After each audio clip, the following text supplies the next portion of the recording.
नमस्कार। आज हम संयुक्त अरब अमीरात यूएई के 2025 के गोल्डन वीज़ा कार्यक्रम पर थोड़ी गहराई से बात करने वाले हैं। जी बिल्कुल। हमारे पास एक लेख है, यूएई गोल्डन वीज़ा 2025 योग्यता और आवेदन। उसी से कुछ खास बातें ली हैं हमने। तो आज हम ये समझने की कोशिश करेंगे कि ये वीज़ा आखिर है क्या, और ख़ासकर 2025 में जो ये नए पेशेवर वर्ग जोड़े गए हैं, हाँ, उनके लिए इसके क्या मायने हैं और आवेदन कैसे होता है। सबसे अहम बात तो ये लग रही है कि अब ये सिर्फ स्किल के आधार पर भी मिल सकता है, बिना बड़े निवेश के। चलिए देखते हैं जरा। हाँ, और ये देखना वाकई दिलचस्प है कि यूएई असल में किस तरह के प्रोफेशनल्स को खींचना चाह रहा है अपनी तरफ। ये 10 साल का रेजिडेंस वीज़ा है, ये तो पता ही है, और इसे रिन्यू भी करवा सकते हैं। साथ में परिवार को स्पॉन्सर करने की सुविधा भी है। 10 साल काफी लंबा समय है। जी, और ये दिखाता है कि यूएई कैसे भविष्य के लिए तैयार हो रहा है, जहाँ डिजिटल और क्रिएटिव लोगों का महत्व बढ़ रहा है। बिल्कुल। और 2025 के अपडेट्स में जो नई कैटेगरीज हैं वो तो कमाल की हैं। Teachers, health professionals, nurse, doctor, हाँ ई स्पोर्ट्स एथलीट, मतलब गेमर्स, हाँ, गेमर्स भी।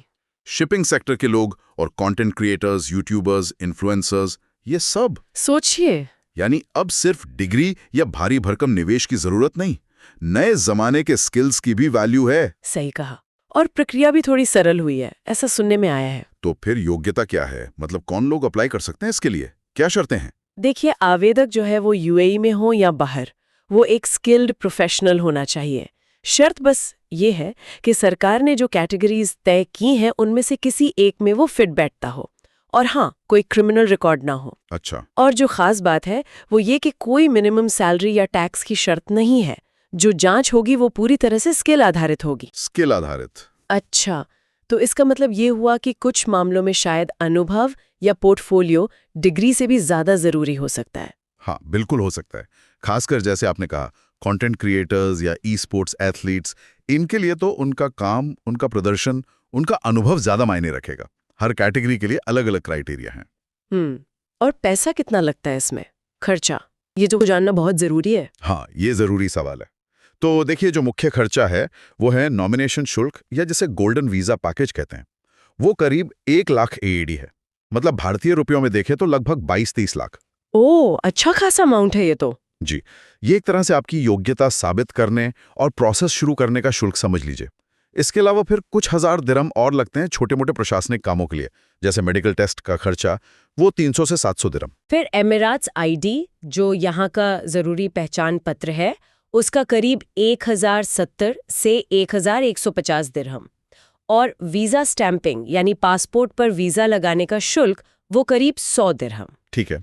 तो सब मिलाकर अगर आप खुद अप्लाई करते हैं तो करीब 1,02,000 से 1,03,500 दिरहम बैठता है। ओके। और अगर किसी एजेंसी के जरिए करते हैं तो थोड़ा ज्यादा, शायद 1,05,000 दिरहम से ऊपर। और हाँ, परिवार के हर सदस्य के लिए लगभग 5,600 दिरहम अतिरिक्त। समझ गया। तो ये हुआ खर्चे का हिसाब। और इस पूरी प्रक्रिया में मतलब शुरू से आखिर तक टाइम कितना लग जाता है? टाइम के मामले में ये प्रक्रिया काफी तेज है। जो एप्लीकेशन रिव्यू होता है उसमें लगते हैं करीब 2 से 5 वर्किंग डेज। बस इतना तेज? हाँ, फिर मेडिकल और बायोमेट्रिक्स में 3 से 5 दिन, और वीजा स्टैंपिंग में 5 से 10 दिन। तो कुल मिलाकर आप मानकर चलिए कि 2 से 4 हफ्तों में काम हो सकता है। कुछ मामलों में तो 7 दिन में भी हुआ है। अरे वाह, ये तो सच में काफी तेज है। अच्छा, तो अप्लाई कैसे करना है, इसके स्टेप्स क्या हैं? तो पहला कदम है नॉमिनेशन जमा करना। ये आप सीधे नहीं कर सकते, किसी अप्रूव्ड सर्विस प्रोवाइडर जैसे बीआरएल मिडिल ईस्ट या कोई और पार्टनर है, उनके जरिए होता है। अच्छा, मतलब एजेंट लगेगा? एजेंट जरूरी नहीं है, सर्विस प्रोवाइडर कह सकते हैं। फिर वो आपकी योग्यता और बैकग्राउंड की जांच करते हैं। उसके बाद यूएई में अप्रूव्ड सेंटर पर मेडिकल टेस्ट होता है। फिर अमीरात आईडी के लिए अप्लाई करना और बायोमेट्रिक्स देना, मतलब फिंगरप्रिंट्स वगैरह। और आखिर में वीजा अप्रूवल और पासपोर्ट पर स्टैंपिंग। अगर परिवार को स्पॉन्सर करना है तो उसके लिए अलग से फाइल लगानी पड़ती है। ओके।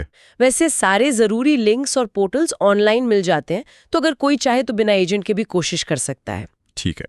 तो अब आते हैं फायदों पर। असल में इस वीजा के फायदे क्या हैं?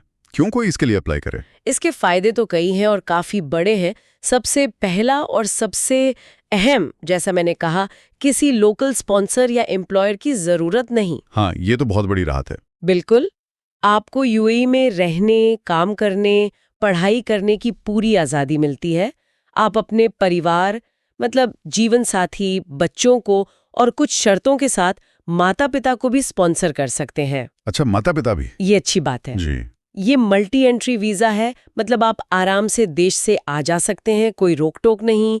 बैंक अकाउंट खोलना, प्रॉपर्टी खरीदना, ये सब भी मुमकिन हो जाता है। और हाँ, एक और बात, लंबी अवधि में ये भविष्य में नागरिकता पाने का एक रास्ता भी खोल सकता है कुछ मामलों में। वाह, तो फायदे तो काफी आकर्षक हैं। कोई खास सलाह या कह लें चेतावनी जिसका ध्यान रखना चाहिए लोगों को? हाँ बिल्कुल। पहली बात तो ये कि हर कैटेगरी के लिए जो ज़रूरी दस्तावेज हैं वो ठीक से तैयार रखें।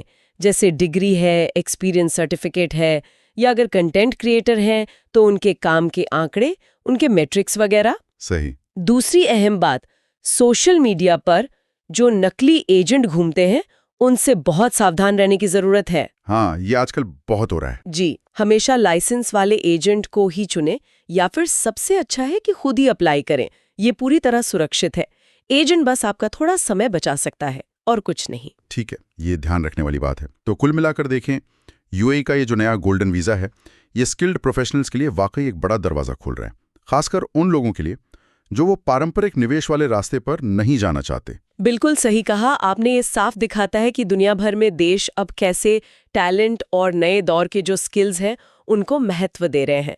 यहाँ एक विचार मैं छोड़ना चाहूंगी सोचने के लिए। हाँ, बताइए। कि भविष्य में दुनिया भर में जो टैलेंट का फ्लो है उस पर इस तरह के स्किल आधारित वीजा कार्यक्रमों का क्या व्यापक असर पड़ेगा। मतलब ये टैलेंट मोबिलिटी को कैसे बदलेगा, ये सोचने वाली बात है। दिलचस्प सवाल है, इस पर जरूर सोचना चाहिए।